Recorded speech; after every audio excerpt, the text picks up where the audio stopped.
The Transport and Logistics Bureau of Hong Kong has stated that the taxi industry has applied for a fare increase from the government. Overall, there is social opposition to the fare increase, as people believe that taxi services are already poor and there are no conditions to justify charging higher fees. Similar opinions can be found among taxi drivers, although they don't explicitly state that taxi services are inadequate. They believe that the potential increase in profits from the fare increase will only benefit taxi unions and license holders. Some drivers support the fare increase, including a driver named Chen, who was interviewed by a television news program, and his short statement spread across the internet. Besides providing resources for online mockery, his remarks also prompt reflection on how money is used. Since Chan's statement is concise, let's quote it in its entirety. Hong Kong taxis are the cheapest in the world. I'm telling you, some citizens can't afford it, so everything you take is expensive. If Chan or any other industry member considers themselves professionals, they should first understand the market conditions. It is true that there are citizens who can't afford the high taxi fares, and when considering which mode of transportation to take, they carefully compare prices. These people are not the target customers for taxis. On the other hand, there is a significant portion of potential customers who would rather pay a little more and choose Uber, a strong competitor of taxis. The situation is, those who can't afford taxis won't take them, and those who can afford them won't necessarily choose taxis. Does Chen understand this paradox? Another aspect that amused internet users is the first sentence. Hong Kong taxis are the cheapest in the world. Many people can easily recall taxi fares from around the world and compare them to Hong Kong dollars to determine which ones are higher or lower. However, the calculation is not that simple. It also requires assessing the relative value of taxi fares in a particular location, such as comparing them to the median wage or the price of a typical lunch, to determine the economic burden on local residents. Such calculations are best handled by economists, and ordinary people may not be able to do so. Since the payment of fares involves economics, it is worth analyzing the phenomenon of public dissatisfaction with taxis from an introductory economics perspective. In economics, money serves as a medium of exchange, which refers to a tool recognized by both buyers and sellers as representing value. Before the advent of currency, people engaged in barter, exchanging goods for goods.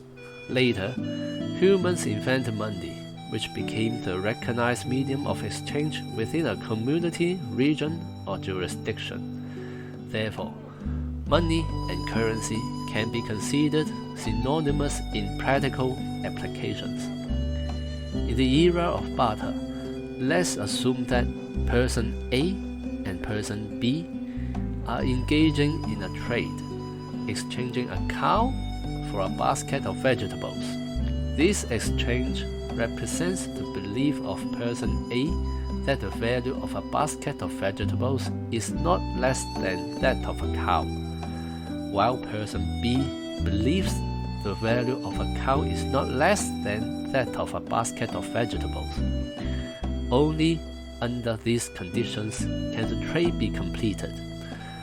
When value is converted into money, the concept of value undergoes a complete transformation, measured in more abstract numerical terms. Nowadays, it is unlikely that anyone calculates how much of a specific item they could purchase with a certain amount of money if they didn't spend it on item A, but rather on item B. Instead, people calculate how much they are willing to pay for different goods and services. This calculation varies from person to person and is referred to as utility in economics. Utility represents the satisfaction and subjective value customers assign to goods and services and can be used to estimate customer behavior. Economics is a descriptive discipline that analyzes phenomena. How individuals should act based on this analysis is a matter of personal interpretation and judgment. When consumers choose alternative modes of transportation over taxis, it ultimately means that they believe money should not be spent in this way. From an economic standpoint, this implies that consumers perceive taxis to have low utility.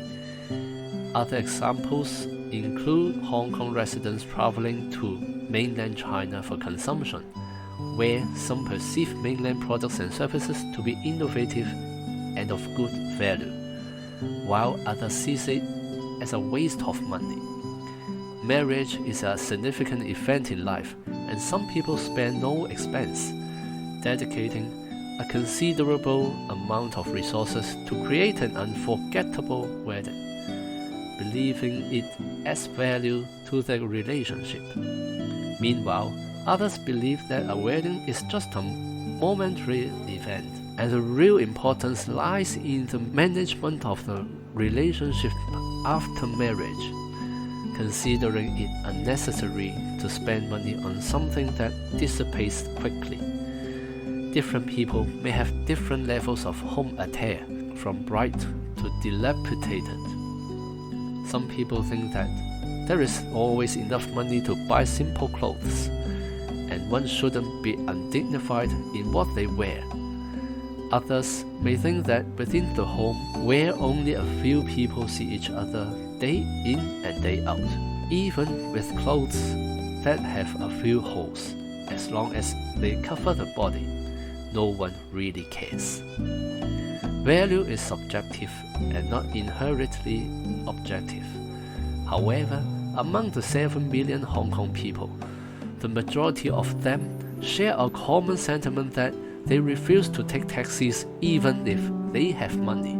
The phrase "everything is expensive when taking a taxi" represents the belief of the citizens that taxi services are simply not worth the price. In a functioning market, the taxi industry would reflect on why their services are so unpopular. In the current situation, they show no initiative for improvement, but shamelessly apply for fare increases. Unfortunately, most of these applications are approved, accompanied by misleading statements from the industry and approving authorities. Hong Kong citizens still have the freedom to choose their mode of transportation, and they can decide how to use the money. In some cases, there may be no viable alternatives, such as high-ranking officials cosplaying as firefighters at the scene of a fire, privileged legislators live streaming during critical moments, and fire safety committees claiming they lack oversight authority despite receiving hundreds of thousands of dollars in public funds. These individuals burn taxpayers' money in an instant. Meanwhile, construction workers selflessly rescue people, modestly referring to themselves as ordinary citizens and not heroes. They don't expect a single penny from other ordinary citizens. Please comment if you have any ideas. You may also like, subscribe or share this video. Your action can spread the message. See you on the next video.